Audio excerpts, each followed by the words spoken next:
Army chief Pakistan का आसिम मुनीर का, वो ये है कि आज जो है ईरान और अमेरिका आपस से बात नहीं कर रहे, फिर से लड़ाई शुरू कर दी है इन्होंने एमओयू साइन करने के बावजूद। तो एक ऐसा मुल्क चाहिए जो दोनों से बात कर सके, और वो है पाकिस्तान। कि पाकिस्तान की जो कन्वेंशनल लड़ाई लड़ने की जो ताकत है वो भी बहुत अच्छी है, और पाकिस्तान ऐसा मुल्क है जिसके तीनों बड़ी ताकतों के साथ इकलौता मुल्क है। पाकिस्तान वो मुल्क है जिसके कोई रिलेशन ही नहीं है, डिप्लोमेटिक रिलेशन इजराइल के साथ है ही नहीं। और उधर टॉप लीडरशिप अमेरिका की, प्रेसिडेंट ट्रंप, जेडी वैंस, इनसे सीधी बात होती है फील्ड मार्शल आसिम मुनीर की।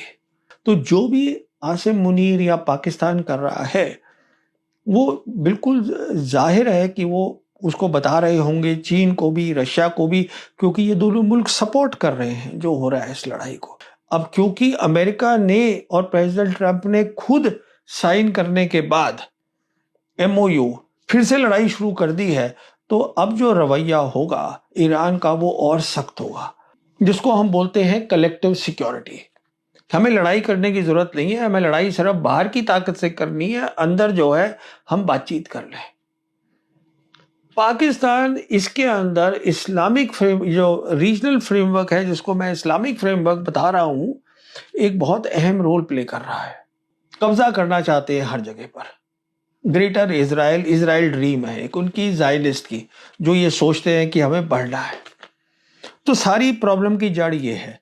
तो जहां तक इनका ताल्लुक है, अभी इजराइल के प्राइम मिनिस्टर नेतन्याहू अभी एक दिन पहले प्रेसिडेंट ट्रंप को मिले थे व्हाइट हाउस में, और उन्होंने कहा है कि वो मान गए हैं प्रेसिडेंट ट्रंप की, मैं तुम्हें पूरा जो है तुम्हारे साथ मैं कोऑपरेट करूंगा और हम मिलके काम करेंगे। पर उनका तो प्रायोरिटी अलग है।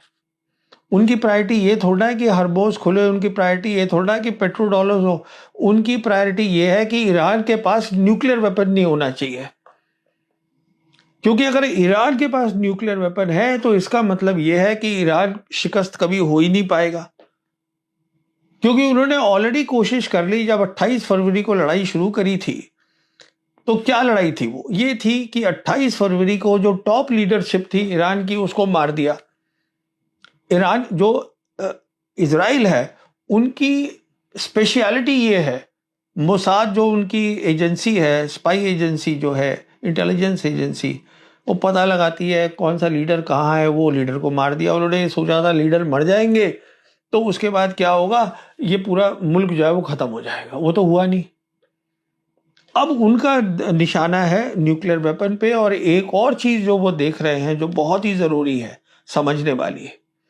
देखिए, जहां तक ईरान का ताल्लुक है, वो चाहता है बाहर की ताकतें चली जाएं, मतलब कि अमेरिका।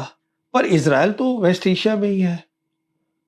तो अब एक बात और क्या हुई है कि जो इस साल जो अमेरिका का जो पेंटागन है, जो कि मिलिट्री हेडक्वार्टर्स है, उसका बजट है, उस बजट के साथ साथ एक लाइन और है, और वो ये है कि वेस्ट एशिया के लिए अमेरिका और इजराइल की जो फोर्सेस हैं वो मिलके काम करें। कहने का मतलब ये है कि इतनी तगड़ी है इजराइल की पकड़ अमेरिका की कांग्रेस के ऊपर, जो उनकी नियम बनाती है, लॉज बनाती है, कि उन्होंने उसको ये लिखवा दिया है ये होने के लिए। इससे वो क्या करना चाहते हैं कि अगर अमेरिका जाता भी है वेस्ट एशिया से, तो जो अमेरिका का जो सेंट्रल हेडक्वार्टर्स है, जिसको हम बोलते हैं सेंट्रल कमांड, वो इजराइल प्राइम मिनिस्टर के अंडर आ जाएगा।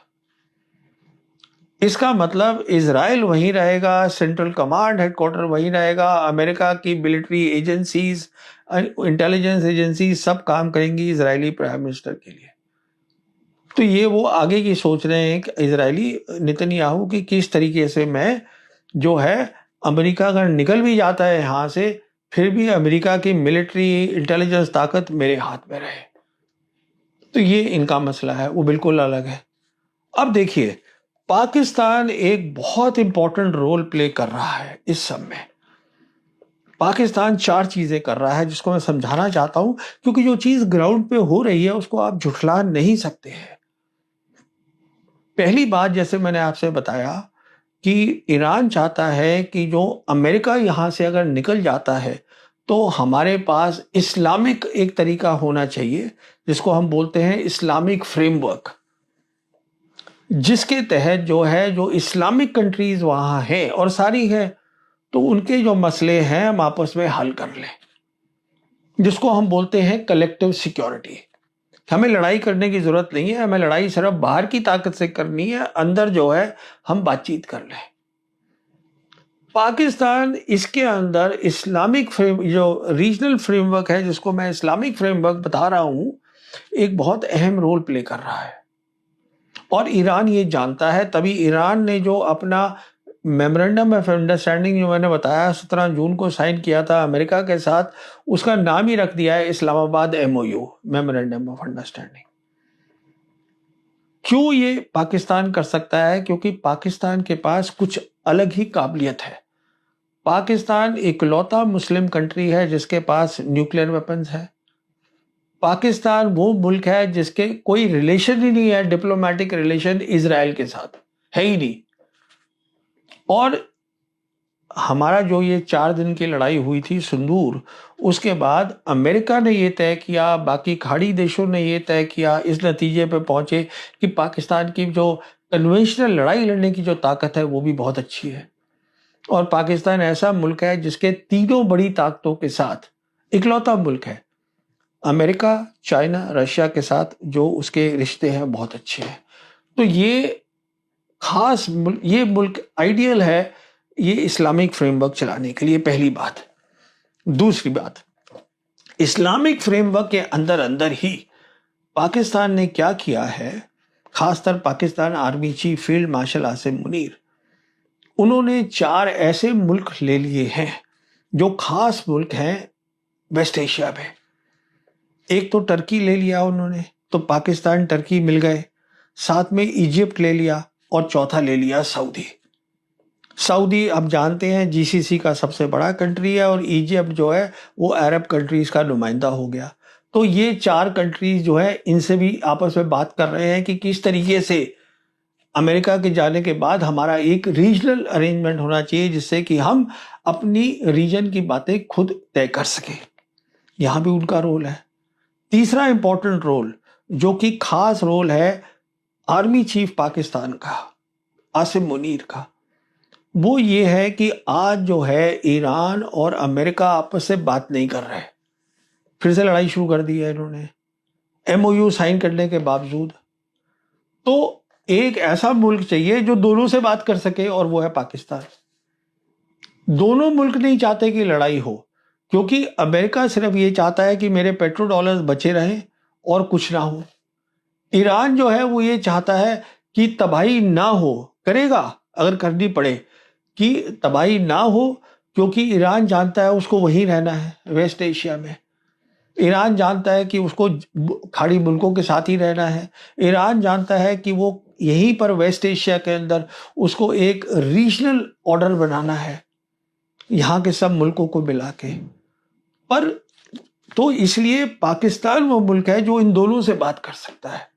यहाँ से बात वो करता है ईरान के साथ और फिर टॉप लीडरशिप के साथ ईरान की, और उधर टॉप लीडरशिप अमेरिका की, प्रेसिडेंट ट्रंप, JD वांस, इनसे सीधी बात होती है फील्ड मार्शल आसिम मुनीर की। तो वो ये बहुत अहम रोल है जो कि प्ले कर रहा है पाकिस्तान। और चौथा क्या है, जैसे मैंने आपको बताया कि पाकिस्तान के रिश्ते तीनों मुल्कों के साथ अच्छे हैं। तो जो भी आसिम मुनीर या पाकिस्तान कर रहा है वो बिल्कुल जाहिर है कि वो उसको बता रहे होंगे चीन को भी, रशिया को भी, क्योंकि ये दोनों मुल्क सपोर्ट कर रहे हैं जो हो रहा है इस लड़ाई को। तो कहने का मतलब ये है कि अब जो सिचुएशन है जो हम देख रहे हैं, मैंने आपको ऑलरेडी समझा दिया कि हमला अमेरिका ऊर्जा जो है, पावर है ईरान के, उस पर नहीं करेगा। अमेरिका के पास कोई ऑप्शन नहीं है लड़ाई का, ईरान के पास सारे ऑप्शन है लड़ाई के। अब क्योंकि अमेरिका ने और प्रेसिडेंट ट्रंप ने खुद साइन करने के बाद MOU फिर से लड़ाई शुरू कर दी है, तो अब जो रवैया होगा ईरान का वो और सख्त होगा। वो कुछ और सख्त बातें बोलेगा। मिसाल के तौर पर MOU में ये लिखा गया है कि लेबनान में जो लड़ाई कर रहा है हिजबुल्लाह के साथ इज़राइल, वो रुकनी चाहिए। अब वो उसमें ईरान ऐड करेगा कि यमन और सऊदी की तय होना चाहिए, फैसला होना चाहिए। उसमें तय करेगा कि जो इराक की जो पॉपुलर मिलिट्री फोर्सेस है उस पर हमला नहीं होना चाहिए। फिर ये बात थी MOU में लिखी हुई कि ईरान जो है वो तेल बेच सके आराम से, जो अब से बंद कर दिया है प्रेसिडेंट ट्रंप ने।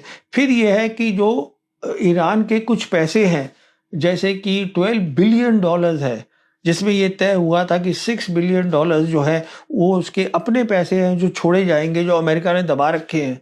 तो वो कहेगा कि पहले वो मुझे वो दो। कहने का मतलब ये है कि आज लड़ाई उस स्टेज पर है, ये लड़ाई चलेगी, पर ये लड़ाई वहां नहीं जाने वाली जो कि लोग सोच रहे हैं कि बहुत ज़्यादा उसमें सिचुएशन में है प्रेसिडेंट ट्रंप कि बहुत भारी नुकसान कर देगा ईरान पे। ईरान को तकलीफ हो रही है, कोई शक नहीं है, पर ईरान वो लड़ाई लड़ रहा है जिससे कि वेस्ट एशिया बदलेगा और दुनिया बदलेगा। अब कब तक ये चलेगी लड़ाई, वो प्रेसिडेंट ट्रंप को तय करना है, क्योंकि उनके पास ना तो कोई मिलिट्री ऑप्शन है। अमेरिका से प्रेशर आ रहा है, दुनिया से प्रेशर आ रहा है, क्योंकि दुनिया एक एक दिन हो रहा है, हम देखते हैं कि जो डीजल के प्राइस है, पेट्रोल के प्राइस है, वो बढ़ते जा रहे हैं।